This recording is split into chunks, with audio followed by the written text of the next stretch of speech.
एखादी ओळ आपल्याला आवडली तर दाद द्यायचा कंटाळा करू नका. कवितेचं नाव आहे मी आता म्हातारी झाले असं अजिबात म्हणायचं. हा, कोण म्हणतं तू म्हातारी झाली? कोण म्हणतं तू म्हातारी झाली? आताशी तू तर साठीला आली. आताशी तर तू साठीची झाली. मी थकले मी दमले असं सारखं सारखं म्हणू नको. मी थकले मी दमले असं सारखं सारखं म्हणू नको. बाई ग तुला विनंती आहे बळच म्हातारपण आणू नको. बाई ग तुला विनंती आहे बळच म्हातारपण आणू नको. सून आली नातू झाला म्हणजे म्हातारपण येत नसतं. सून आली नातू झाला म्हणजे म्हातारपण येत नसतं. स्वतःकडे लक्ष द्यायचं सोडलं की वार्धक्य येत असतं.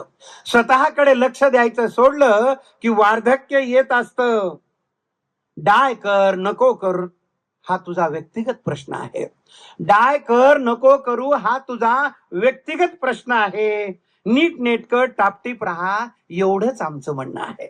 नीट नेटकं टापटीप राहा एवढंच आमचं म्हणणं आहे.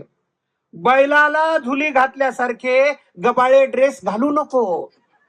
बैलाला झुली घातल्यासारखे गबाळे ड्रेस घालू नको. उगीच आधर आधर जीव गेल्यासारखं चालू नको. उगीच आधर आधर जीव गेल्यासारखं चालू नको. लोकांनी आपल्याला काही म्हणो, लोकांनी आपल्याला काही म्हणो, आपण स्वतःला सुंदर समजावं. लोकांनी आपल्याला काहीही म्हणो, आपण स्वतःला सुंदर समजावं. रिटायर झालं साठी आली तरी रोमॅन्टिक गाणं गावं. रिटायर झालं साठी आली तरी रोमॅन्टिक गाणं गावं. पोथ्या पुराण जप तप याला आमचा विरोधच नाही. पण मी आता म्हातारी झाले असं अजिबात म्हणायचं नाही. जरी साठी आली तरी स्वतःसाठी वेळ द्यायचा. जरी साठी आली तरी स्वतःसाठी वेळ द्यायचा. मैत्रिणींचा ग्रुप करायचा, ट्रिपला जायचा प्लॅन करायचा आणि जीवनाचा आनंद घ्यायचा. आणि हो, दुःखाचे तुंतुने वाजवायचे नाही. दुःखाचे तुंतुने वाजवायचे नाही. आणि प्रारब्ध प्रारब्ध म्हणून बोंबलायचं नाही.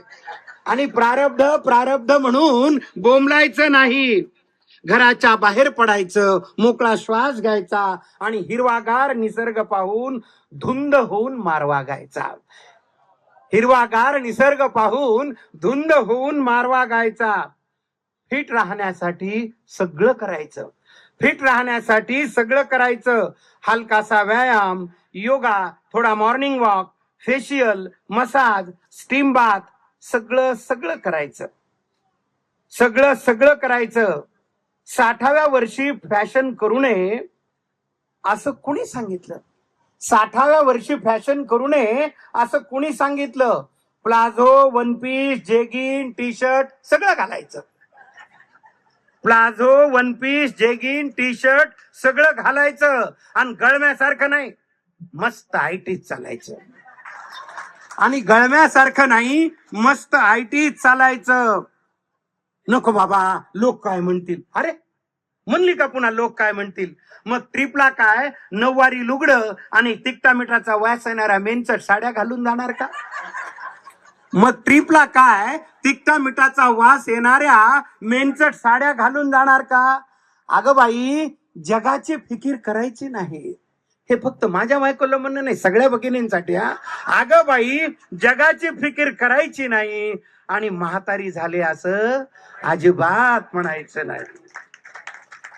हे सगळं तू का करायचं? कविता कशासाठी लिहिली त्या ओळी आता इथून पुढे सुरू होतात. त्या 4-5 ओळी आहेत. हे बाकीची भाकड कथा जाऊ द्या, ती लक्षात ठेवली काय न ठेवली काय. पण हे सगळं तू का करायचंस ते नीट समजून घे. कारण तू घराचा आधार आहेस, कुटुंबाचा कणा आहेस. कारण तू घराचा आधार आहेस, कुटुंबाचा कणा आहेस. वास्तू नावाच्या पंढरपुरातली मंजूळ विना आहेस. वास्तू नावाच्या पंढरपुरातली मंजूळ विना आहेस. तुझं शारीरिक आणि मानसिक आरोग्य उत्तम राहिलं, तुझं शारीरिक आणि मानसिक आरोग्य उत्तम राहिलं तरच घर आनंदी राहणार आहे.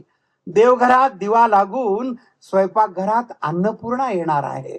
देवघरात दिवा लागून स्वयंपाकघरात अन्नपूर्णा येणार आहे.